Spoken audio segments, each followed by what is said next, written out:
Okay, this nudge we're going to be talking about estimating and sizing, and in particular, just grab myself these cards here. We use here at Freedom, we use planning poker.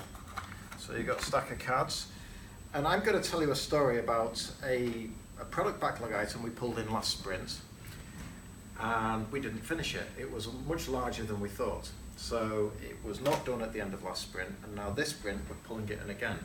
How do you size it? Is it still the same size? How does that impact the velocity?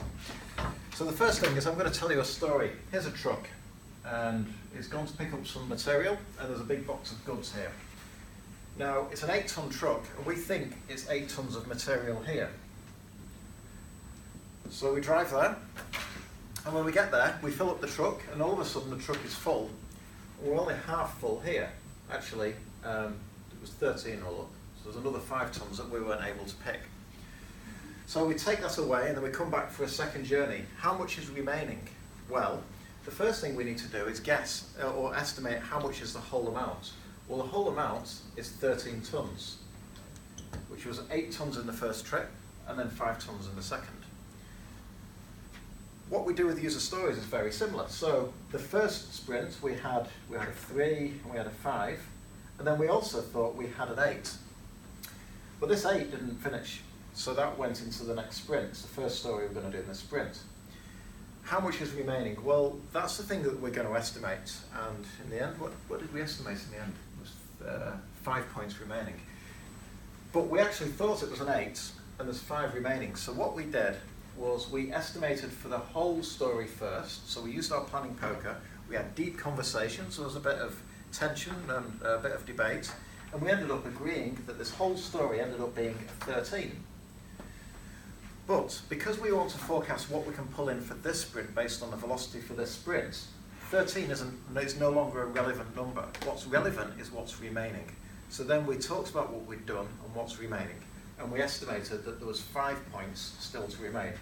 So what we pulled in was 5 points.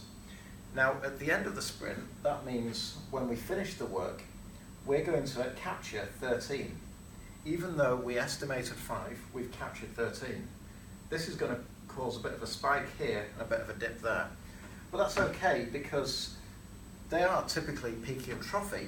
What we're more interested in is the average, and more so the trend, because we want to accelerate as we go. So the absolute numbers and while the process of planning is important and invaluable, the plan itself is useless. The numbers are useful as an empirical data point for future predictions, yesterday's weather.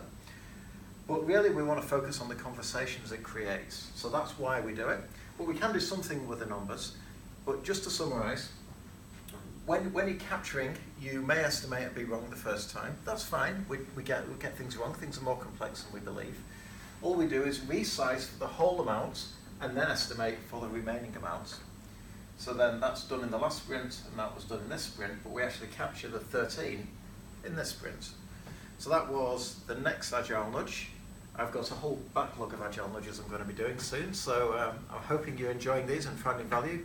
Please tell me what you think of this, and if you want me to talk about something, I'd be delighted to do so.